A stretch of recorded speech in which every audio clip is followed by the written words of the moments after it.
what a lot of people don't know is Katt's a hypocrite. Because Katt done stole jokes. One of his most popular jokes on one of his specials, he took from JB Smoove. Yeah, we on Boss Talk 101. Yeah, we gonna talk. What do you think about, like, even Taraji? Because, you know, the other day we were talking about, you know, The Color Purple. She did The Color Purple, but she came out on that interview and was talking about the pay for black females and how she's been underpaid and how she felt and so forth. And you've been in the industry somewhat. What do you feel about what she said? You know, that was part of my thing that I tied into the Katt Williams situation. You know, and listen, I mean, I know you want to jump into that. No, let's just go on and do what you do, man. I mean, you know, this is a thing where when I first seen it, I mean, he slid across the board on everybody. He didn't leave nobody out when he was talking about people that he had evidently had some type of encounter with over the years, you know? So I felt like, okay, when he got it off, I already know how he is, you know what I'm saying? So I know but he don't talk a lot. He ain't just getting on no big platforms or doing podcasts. So when it hit, I didn't expect it to do what it did, but that thing went crazy, man. Yeah, you know, listen, and I'm catching flack for it like a motherfucker on my page. You know, it's like I'm Scarface at the end of the movie where I'm on the balcony with 1,000 Colombians trying to shoot at me.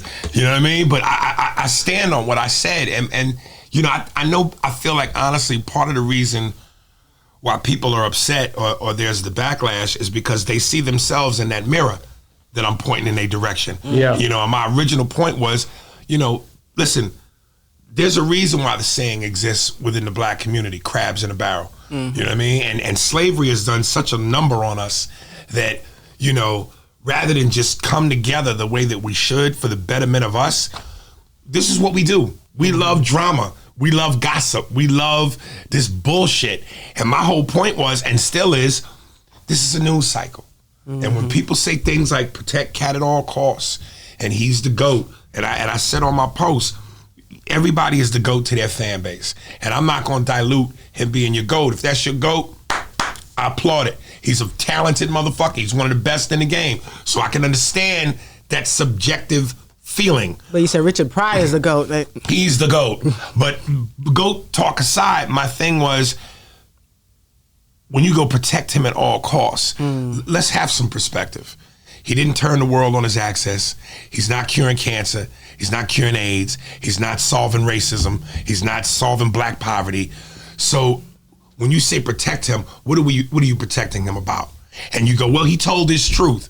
All right, but how did his truth help you? How did his truth change your life? How did his truth change anything? All those people he talked about, they still gonna get their bread. They still gonna have their fan base. They still gonna work. People still gonna respect them and adore them. What was the purpose of that? My thing is this: why not use that mouthpiece and that platform and that energy for the betterment of us? So now you got beef with all these people. You've given them reasons to not like you over what? Who stole the joke? And I was telling my man that drove me down here, what a lot of people don't know is Katt's a hypocrite. Because Katt done stole jokes. One of his most popular jokes on one of his specials, he took from JB Smoove. So everybody's stolen jokes. Right. But again, finger pointing and talking shit, how does that help us? Now, when you look at Taraji P. Henson and you go, and she's not the only one that's complained. Viola Davis. Monique. Her. Look at all our black actresses, Gabrielle Union, Regina Hall. They all face that problem. So why not go, instead of beefing Kevin, Katt, let's do a movie together. Let's hire those black actresses. Let us and the black community and black Hollywood come together and form like Voltron so that we can do what white folks do without needing white folks. You know, it's like, why do we have to wait for them to give us our flowers on their Oscars or their Emmys or their Golden Globes? Where's our own award shows? We've been too separated for too long, and this is what we talking about? Yeah, but news cycle? But because she stepped out and said what she said, 50 Cent reached out to her and wanted to work with her and trying to help her to get that bag, a bigger bag than what she's ever gotten. Because he even said, you know, because I think people thought that he was joking around when he said what he said. He came back and said, look at what I got for Mary J. from Stars because of me. I can do that for her. Yeah. Okay, but Why are we waiting for her to come to tears? We should have been done this.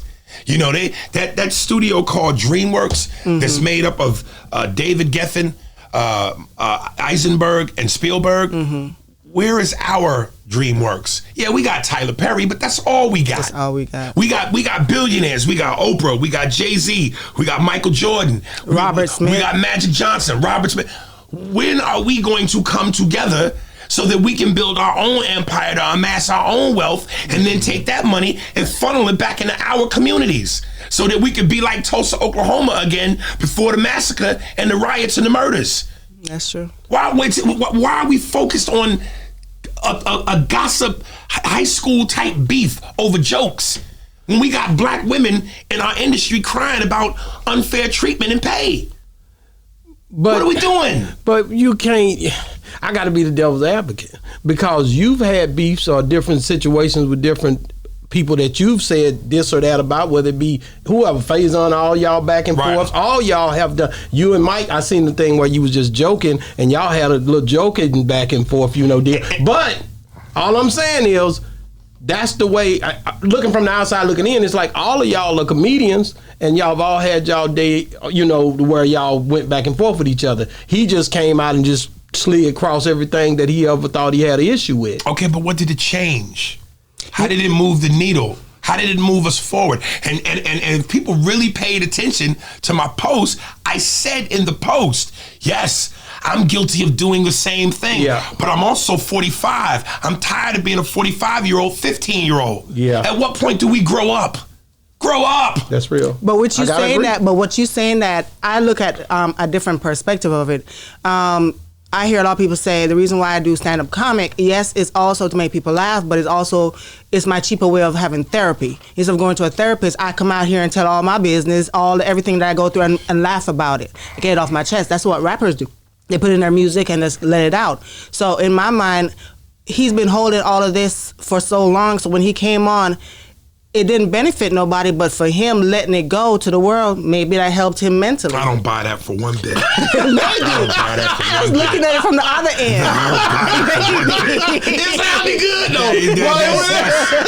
Listen, we all have egos. We're entertainers, and entertainers have egos. You have to have a little bit of an ego to make it in this business, because there's a certain amount of belief you absolutely have to have within yourself, because this business is designed to strip you of your confidence and your worth.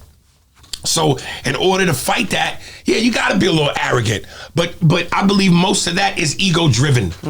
Most of that is ego driven. You know. Yeah, we on Boss Talk 101. Yeah, we gonna talk.